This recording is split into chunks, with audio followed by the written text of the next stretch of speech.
যদি লাইফে কখনো তোমাকে কেউ ঠকায়, তোমাকে কেউ চিটারি করে, বাটপারি করে, আমি তোমাকে তিনটে অ্যাডভাইস দিব যে মনে রাখতে পারো, জীবনে কারো ঠকানো মনে হবে না ইনশাআল্লাহ। নাম্বার ওয়ান, কেউ যদি তোমার কখনো ঠকায়, তুমি আগেই বিশ্বাস করবে আমি ঠকি না, আমি জিতে গেছি আলহামদুলিল্লাহ।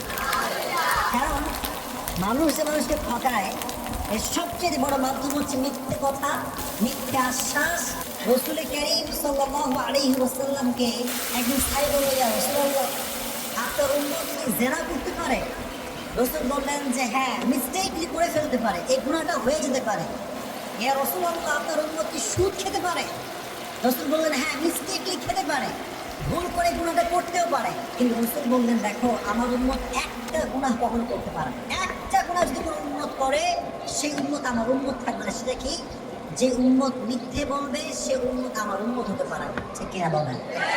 তো যে আপনার সে বাটপারি করছে, সে নবীজির উম্মত থেকে বের হয়ে গিয়েছে। আর আপনি যদি ধৈর্য ধারণ করতে পারেন, আল্লাহর উপর তাওয়াক্কুল করতে পারেন, ইন্নামা ইউওয়াফাস সাবিরুনা আজরাহুম বিগাইরি হিসাব, যে ব্যক্তি সর্ব অবস্থায় ধৈর্য ধারণ করবে, কিয়ামতের কঠিন ময়দানে আল্লাহ তাআলা তাকে বলবেন তুমি দাঁড়াও, সব মজমা বর্ষা। হঠাৎ করে আল্লাহ বলছে তোমরা কয়েকজন দাঁড়াও। তারা ভয় পেয়ে যাবে, আল্লাহ আমাদেরকে সবার মাঝে এক্সেপশনাল কেন তারা করাচ্ছে? আল্লাহ বলবে